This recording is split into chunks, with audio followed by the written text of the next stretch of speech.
You could have an incredible partner and an incredible relationship that has all the potential of being truly about love. But if you're not taking care of your physical and mental health, you can't show up for your partner in the way that you want. Everything could be perfect about this person, everything could be right, but because you haven't figured out your own body and mind, you're gonna lose this person. Wealth isn't a possession, it's a mindset, which is why it fucks so many people up. There's a big difference between wanting to spend millions of dollars and wanting to be a millionaire. They are not the same thing. And a lot of times people confuse the two things. Most people are consumers. They want to consume at a faster, bigger rate. So they want wealth so they can continue to consume. The whole fucking system is predicated upon consumerism. Consumerism isn't the path to wealth, it's quite the opposite. Wealth is built by putting your money to work, not spending it. That's a big difference. And having a wealthy mindset means, we talked about this a lot, but it's learning how to take your time and energy, which when you're younger, you tend to have more time and energy, and you trade your time and energy for opportunities to generate wealth or money, and then you have one or two things you can do with it. You can either eat your seed, which I just jumped to farming if you didn't follow me, right? You can either eat your seed or you can plant it. If you plant it, it creates what? More. If you eat it, what happens? It's done. So a lot of people stay in the rat race, they stay on the rat wheel because they're constantly eating their seed. The biggest mistake is I think we end up thinking we know someone. You move in and you think you know them now. You get engaged and you think you know them now. You get married and you think you know them now. You have a kid and you think you know them now. And we keep assuming that we're with the same person. And the truth is, in your lifetime, even if you're with one person, they're going to be 3 different people across those decades. And so getting to know them again and again and again is the biggest mistake we make because we just assume we don't need to. Some people work 9 to 5 and some people work Monday to Friday. Well, if you want this life, you have to lose the concept of time. Time doesn't exist anymore. There's no such thing as the weekends. You work until a job is done, and that's it. I want your listeners or viewers to really think about this. You do not experience life. You experience the life you focus on. That's it. If you focus on what's wrong is always available. So is what's right. And so our focus produces our meanings and emotions, which produce the actions of our life. So it really starts with the patterns of your focus. Do you tend to focus on what you have or what's missing? Most achievers that are looking to make progress, I've dealt with millions of them over the years, as you all know. I'm one, you're one, right? Most achievers, that progress thing is really important. They're like, oh, we've got to have the next thing. Well, that's really wonderful, but it's only one way of doing things.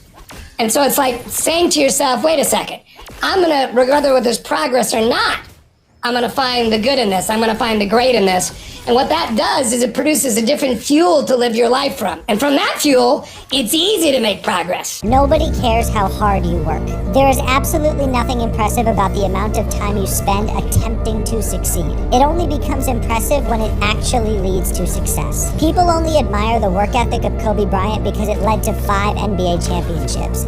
But if Kobe was an average player with no tangible accolades but the exact same work ethic, he would have been remembered as a very stubborn loser. It's cool that you get up at 5 a.m. every single day and grind for 12 hours, but anybody can do that. Only few actually have something to show for it, and that's what makes it impressive. You are always going to be measured by your results, not your effort, so stop bragging about it. The average person who makes $50,000, $100,000 a year is not going to quadruple their net worth by picking stocks here and there. You're just not going to beat the market averages. So be with the market average and go with an index fund that's a low fee. That's what the average person should really do, in my view. 6 things mentally strong people do.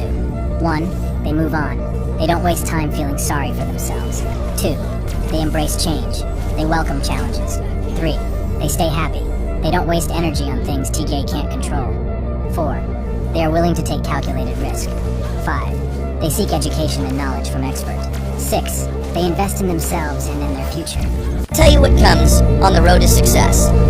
If recently, at any point in the last 12 months, you've experienced doubt, if you have a lot of fear or anxiety on the road you're on, or if you've experienced those emotions recently about what you're doing, you're feeling like an imposter, like you have imposter syndrome, like nobody knows, I don't really know what I'm doing. You're on the road that I think you should be on, the right road, the road less traveled. Don't complain. Don't talk negative. That's average people talk normal. Average people talk problems. The greats talk solutions. The most powerful daily habit is creating systems. Take a look at your calendar over the last 3 months. Document areas you can delegate. Create 5-minute Loom tutorials on how the tasks are done. Use Notion to create a company wiki and hire a virtual assistant in the Philippines. Automate, eliminate, and delegate. And leave yourself more time for creativity, clarity, friends, and family. The strongest entrepreneurs have the strongest systems. The strongest founders have the strongest systems. You do not rise to the level of your goals, you fall to the level of your systems. If you want to build a great business, then build great systems. Everything you desire will come if you create amazing systems. Every system you make is a vote for the type of company you're going to create. Never miss an opportunity to create an amazing system. Free up your time, work on the most important shit, and delegate the rest. You are the product of your systems. Don't neglect this area of your life. Systems over fucking everything.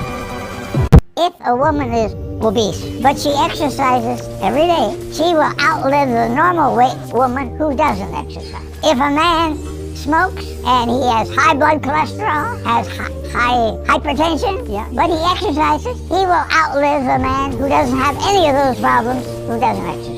If you don't exercise, you're going to die sooner. For every hour you exercise, you will live 3 hours longer. The Harvard alumni study. I want to get up right now. You want to know 4 main reasons why I will always win?